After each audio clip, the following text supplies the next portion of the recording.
Shalom, saudara-saudara. Apa kabar hari ini? Luar biasa. Saudara, kalau kita masih ingat khotbah saya yang terakhir, saya sempat menyampaikan bahwa ada baiknya jika kita mengambil waktu sejenak, merenungkan, melihat kembali kehidupan kita sebelum kita mengenal Kristus, dan kemudian membandingkannya dengan hidup kita sekarang setelah kita menerima Kristus. Mungkin diganti aja kali, nggak enak.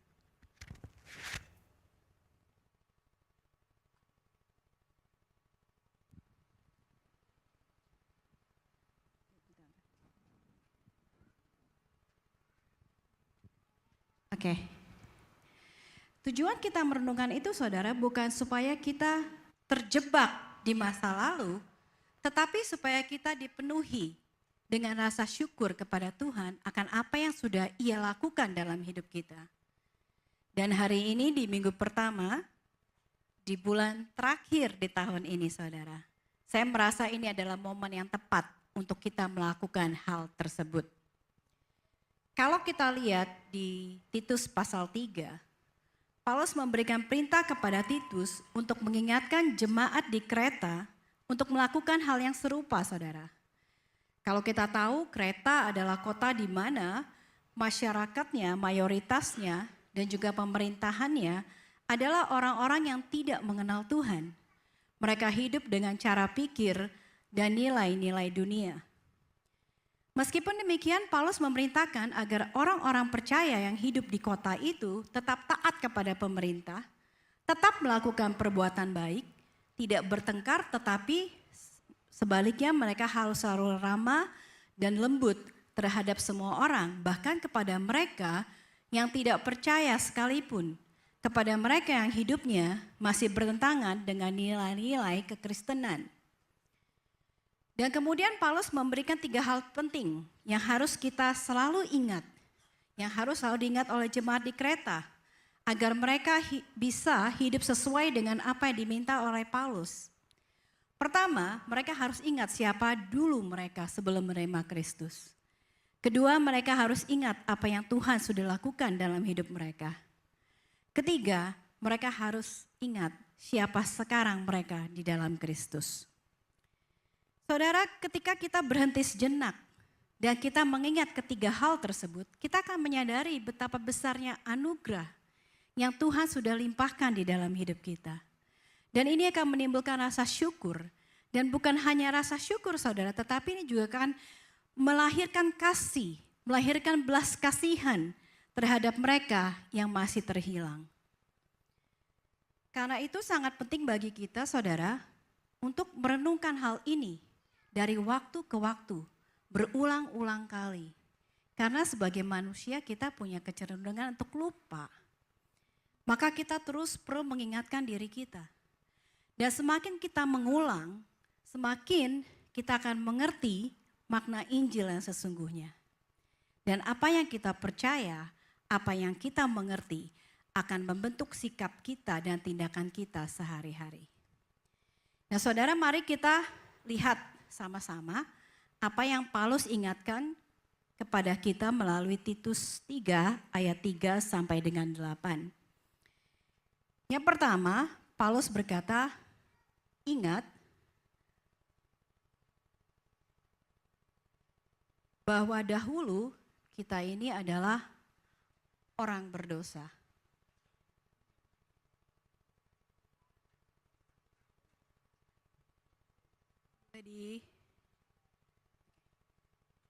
Dan ayat 3 berkata, ayat 3, karena dahulu kita juga hidup dalam kebodohan, tidak taat, sesat, menjadi hamba berbagai-bagai nafsu dan keinginan, hidup dalam kejahatan dan kedengkian, keji, dan saling membenci.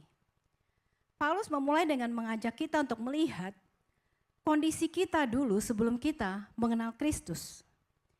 Yang pertama, kita ini hidup dalam kebodohan. Kebodohan di sini bukan sekedar kurang pintar, ini bukan bicara tentang IQ, saudara. Tetapi ini merujuk kepada butanya hati dan pikiran kita tentang hal-hal yang berhubungan dengan Allah. Di mana kita hidup terpisah dari Tuhan, tetapi bodohnya kita merasa hidup kita baik-baik saja. Di mana kita hidup dalam kegelapan, tetapi kita nggak tahu kita berada di dalam kegelapan. Dan inilah kebodohan, saudara. Dan karena kebodohan ini kita akhirnya menjadi orang yang tidak taat. Kita suka memberontak, kita melawan kebenaran karena kita tidak mengenal Allah. Dan memang itulah hati manusia secara natural ketika mereka tidak mengenal Tuhan. Mereka lebih suka mengikuti keinginan daging mereka. Mereka merasa pandai, mereka merasa mereka mampu menentukan jalan hidup mereka sendiri. Mereka nggak mau tunduk sama Tuhan. Dan kebodohan dan hati yang tidak taat ini membuat kita kemudian menjadi sesat. Paulus menyebut kita orang-orang sesat di mana kita mudah dipengaruhi, kita mudah dibutakan, kita mudah mengikuti nilai-nilai dunia yang tampaknya benar, tetapi sesungguhnya ini menjauhkan kita dari kebenaran Tuhan. Kita suka dipengaruhi dengan slogan-slogan yang terdengarnya keren, terdengarnya wise. Seperti yang penting kita bahagia, as long as you're happy. You only live once, kita hanya hidup sekali. Ikuti apa yang menjadi perasaanmu, ikuti kata hatimu. Kalau orang lain saja melakukannya, kenapa kita enggak?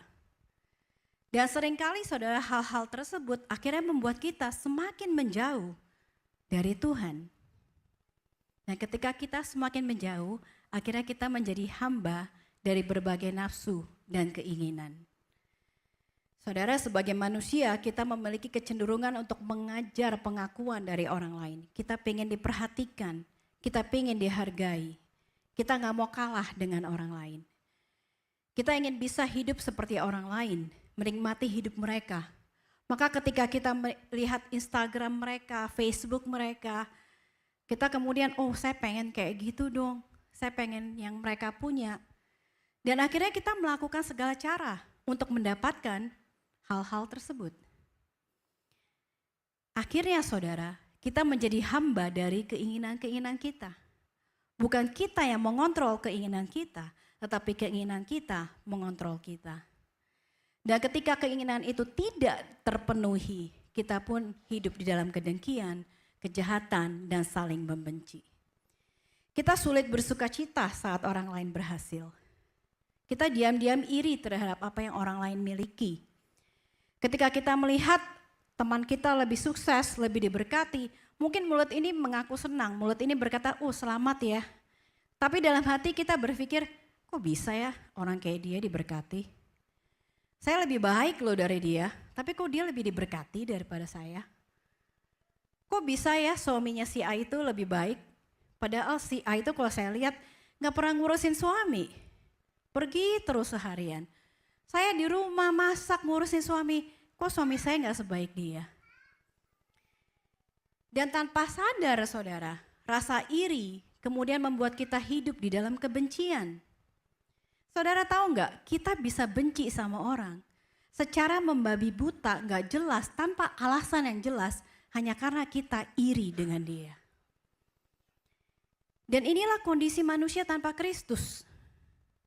Mereka buta, mereka tidak taat, mereka sesat, mereka diperbudak oleh keinginan dan hawa nafsu mereka. Hati mereka dipenuhi dengan kedengkian, kepahitan, dan kebencian. Saudara, Paulus menulis ini bukan untuk mempermalukan kita, bukan untuk menuduh kita.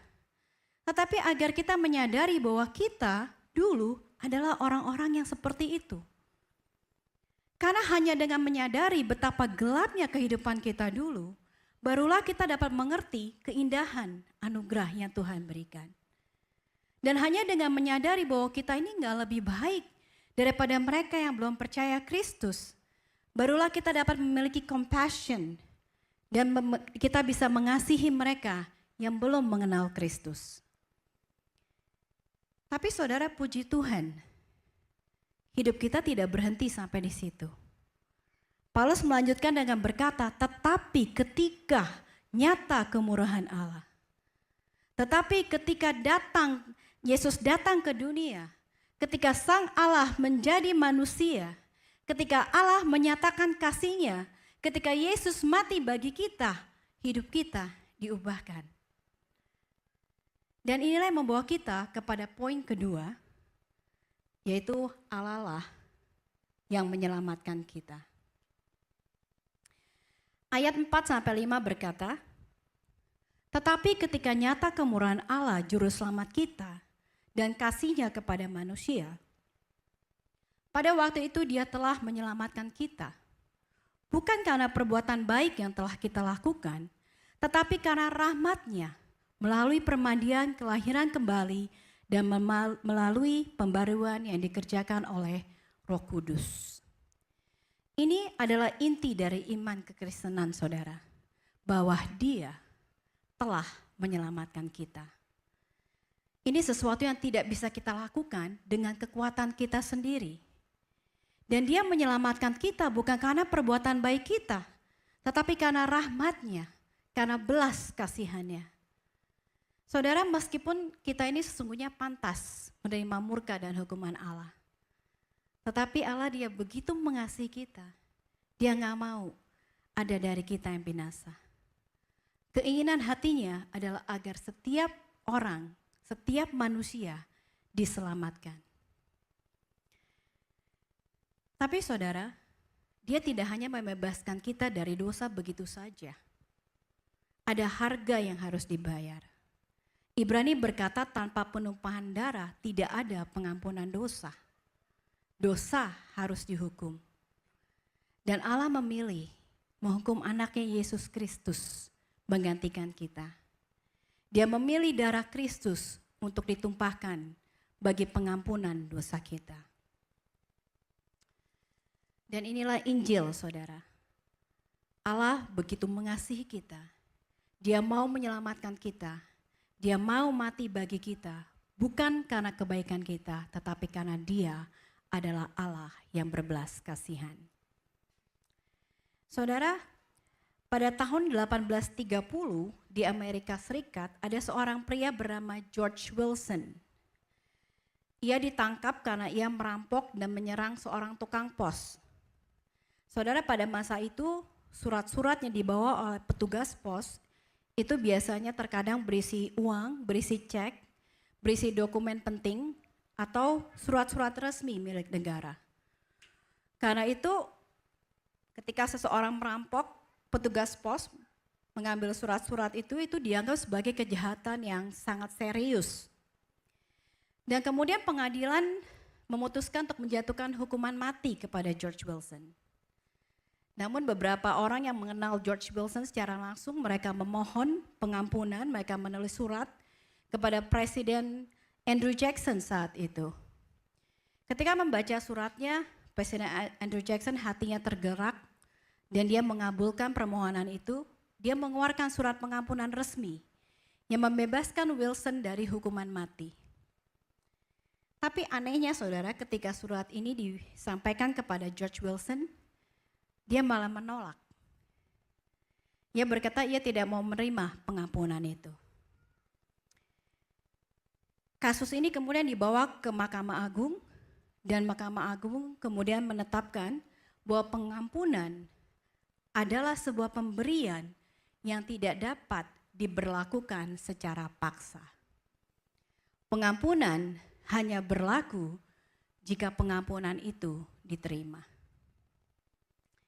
Dan karena Wilson menolak pengampunan itu, maka hukuman mati tetap berlaku. Dan ia menjalani hukuman sesuai dengan apa yang sudah diputuskan. Saudara, poinnya sangat jelas. Bahwa kematian Kristus tidak otomatis menyelamatkan semua manusia. Jalan keselamatan sudah tersedia, pengampunan sudah diberikan, tetapi manusia harus menerimanya. Jadi saudara, Roh Kudus Dia ada di dunia untuk menyadarkan kita bahwa kita adalah orang berdosa. Dia menuntun kita dan membuat kita sadar bahwa kita memerlukan juru selamat, yaitu Yesus Kristus. Dan kita harus meresponi itu. Saat kita meresponi dengan iman, maka kita akan mengalami kelahiran baru. Dan melalui kelahiran baru ini saudara, kita dibersihkan dari dosa-dosa kita dan kita dijadikan ciptaan baru. Hanya saudara, pada kenyataannya kita masih hidup di dunia. Dan terkadang kita masih dipengaruhi oleh cara pikir dunia. Dan itulah mengapa Allah begitu baik. Dia tidak hanya membersihkan kita, kemudian kita ditinggalkan berjuang sendiri. Dia memberikan Roh Kudus untuk tinggal di dalam kita. Untuk mengerjakan pembaruan akal budi di dalam diri kita setiap hari. Dan jika suatu hari kita jatuh di dalam dosa saudara, perhatikan saya katakan jatuh. Jadi kalau jatuh itu artinya sesekali, bukan yang berulang-ulang terus-menerus. Kita hidup di dalam dosa. Tapi jika suatu saat kita jatuh di dalam perjalanan hidup kita, maka kita nggak perlu lahir baru lagi, tetapi kita hanya perlu dibersihkan. Yesus pernah menjelaskan hal ini saudara. Pada malam terakhir sebelum dia ditangkap, ketika dia membasuh kaki para murid, dan ketika ia sampai kepada Petrus, Petrus menolak karena ia merasa ia tidak pantas. Tetapi Yesus menjawab, kalau kamu tidak dibasuh, kamu tidak akan mendapat bagian di dalam aku. Dan mendengar itu Petrus langsung menjawab, kalau gitu Tuhan, jangan hanya kakiku, tanganku dan kepalaku juga. Tapi ingat gak apa yang Yesus katakan? Yesus bilang yang sudah mandi tidak perlu mandi lagi. Ia hanya perlu membasuh kakinya yang kotor. Maka saudara, ketika kita jatuh dalam dosa, kita gak perlu lahir baru lagi, kita gak kehilangan keselamatan kita hanya perlu dibersihkan. Dikatakan di 1 Yohanes 1 ayat 9, jika kita mengaku dosa kita, maka ia adalah setia dan adil. Sehingga ia akan mengampuni segala dosa kita dan menyucikan kita dari kejahatan. Jadi yang pertama, jika kita jatuh dalam dosa, kita hanya perlu datang kepada Dia, mengakui dosa kita, dan menerima pengampunan dari Dia. Dan yang kedua, di Efesus 5 ayat 26 berkata, saya menggunakan terjemahan sederhana Indonesia karena ini lebih jelas. Kita juga disucikan melalui firman Allah yang sudah Yesus ajarkan. Firman itu bagaikan air murni yang membersihkan kita. Jadi kita dibersihkan melalui firman-Nya oleh Roh Kudus yang ada di dalam kita. Dan semakin kita merenungkan firman-Nya, semakin kita tunduk kepada Roh Kudus, maka kita akan semakin diubahkan. Maka saudara, ketika kita berkata Allah menyelamatkan kita, saya mau kita paham bahwa kita bukan hanya diselamatkan dari neraka, kita tidak hanya diselamatkan dari kebinasaan, tetapi kita diselamatkan dari perbuatan kita yang buruk, dari pikiran dan hati kita yang jahat. Saudara, tujuan utama Yesus mati bagi kita adalah agar kita memiliki persekutuan dengan Allah. Dan untuk memiliki persekutuan dengan Dia, kita harus menjadi sama seperti Dia. Dan untuk itulah Roh Kudus, Dia tinggal dalam hati kita. Untuk itulah Allah memberikan firman-Nya kepada kita agar kita bisa dibersihkan dan disucikan dari hari ke hari. Kemudian saudara, kita harus sadar bahwa keselamatan yang Tuhan berikan ini dikatakan di ayat 6 sudah dilimpahkannya kepada kita melalui Yesus Kristus Juru Selamat kita. Saudara, keselamatan ini kita terima karena apa yang Yesus sudah lakukan di kayu salib. Kita perlu tahu saudara, bahwa satu-satunya jalan menuju kepada keselamatan adalah menerima dan mengakui Yesus sebagai Tuhan dan Juru Selamat kita. Kita perlu mengerti bahwa keselamatan kita hanya terjadi oleh karena pengorbanannya di kayu salib.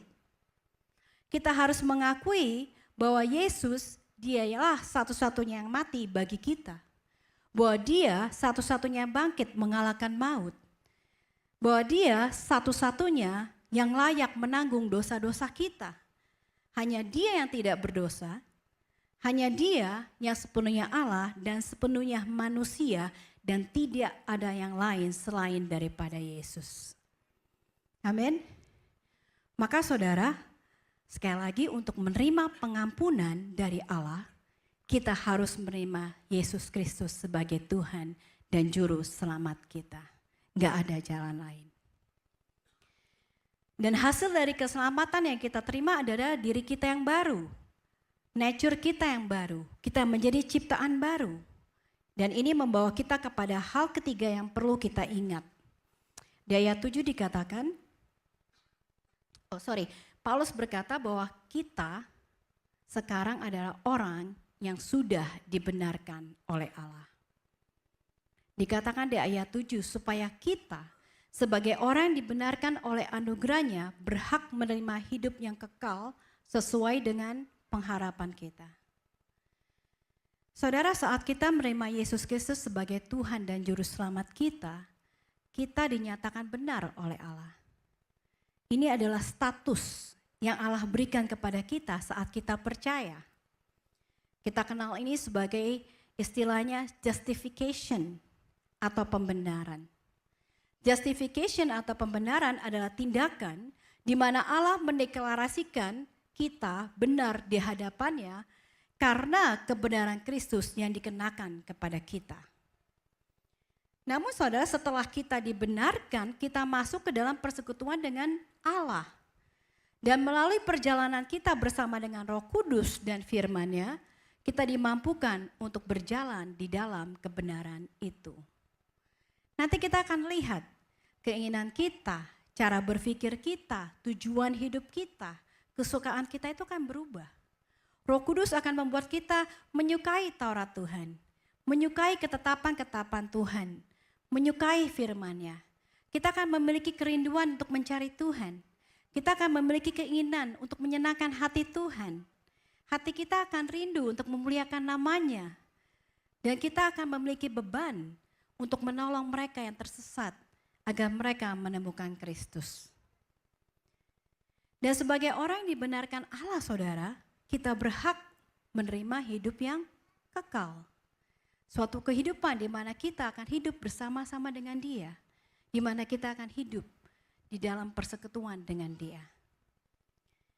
Yesus berkata di Yohanes 10 ayat 28, Aku memberikan hidup yang kekal kepada mereka dan mereka pasti tidak akan binasa sampai selama-lamanya dan seorang pun tidak akan merebut mereka dari tanganku. Saudara, ini janji Yesus bahwa Dia akan memelihara kita. Kita akan memiliki kehidupan kekal bersama-sama dengan Dia. Amin. Saudara, kalau kita melihat kehidupan kita di masa lalu, di mana kita hidup di dalam kegelapan, dan kemudian kita diubahkan dan diperbaharui. Lalu kita melihat hidup kita sekarang yang kita jalani, kita nggak jalan sendirian, kita berjalan bersama kuasa dan pimpinan Roh Kudus. Kemudian kita membayangkan hidup kita di masa depan, di mana kita akan memiliki hidup yang kekal bersama dengan Yesus Kristus. Maka saudara, kita akan melihat bahwa dari awal sampai pada akhirnya, semua ini diberikan kepada kita karena kasih karunia dan kemurahan Allah. Bukan karena kebaikan kita, bukan karena kekuatan kita, bukan karena kita yang berusaha. Maka sesungguhnya saudara, tidak ada alasan bagi kita untuk memegahkan diri. Maka satu kalimat yang perlu kita ingat hari ini adalah Tuhanlah yang menyelamatkan kita. Amin. Kalau kita terus ingat akan hal ini saudara, maka kita gak bisa sombong. Kita gak bisa membanggakan kebaikan kita. Kita gak bisa menghakimi orang-orang sekitar kita. Kita gak akan membenci orang-orang di luar sana yang belum mengenal Kristus. Kita gak mungkin merendahkan mereka atau menyerang gaya hidup mereka dengan kebencian. Karena kita tahu bahwa dulu at some point kita sama seperti mereka. Dan satu-satunya alasan kenapa kita berubah, kenapa kita bisa berubah adalah karena Tuhan menyelamatkan kita. Saudara, bukan berarti kita tidak bisa menyatakan kebenaran. Tapi ketika kita menyatakan kebenaran, kita menyatakannya dengan kasih. Dan terutama kita menyatakannya melalui perbuatan baik kita. Dan itulah yang dikatakan di Paulus di ayat 8. Paulus berkata, perkataan ini benar dan aku mau supaya engkau dengan yakin menegaskannya. Agar mereka yang sudah percaya kepada Allah sungguh-sungguh berusaha melakukan perbuatan yang baik. Itulah yang baik dan berguna bagi manusia. Saudara, Paulus berkata, semua yang aku tulis tadi adalah benar. Bahwa dulu kita ini hidup dalam dosa. Bahwa kita sudah diselamatkan oleh Tuhan hanya karena kasih dan anugerahnya. Bahwa kita sekarang sudah memiliki kebenaran Kristus. Maka Paulus berkata, tegaskanlah hal ini terus-menerus. Supaya mereka yang sudah percaya sungguh-sungguh berusaha melakukan pekerjaan yang baik. Sesuai dengan status mereka sebagai orang benar. Kenapa? Karena hal itu baik dan berguna bagi sesama manusia. Saudara, kita baru saja melihat bagaimana Injil membawa kita kepada perbuatan baik. Bagaimana Injil mengubah kita. Maka marilah dengan perbuatan baik kita, kita membawa orang-orang yang tersesat kepada Injil. Agar mereka diselamatkan sama seperti kita diselamatkan. Dan agar mereka menjadi ciptaan baru sama seperti kita menjadi ciptaan baru. Amin. Amin. Kita akan mempersiapkan hati kita untuk perjamuan kudus.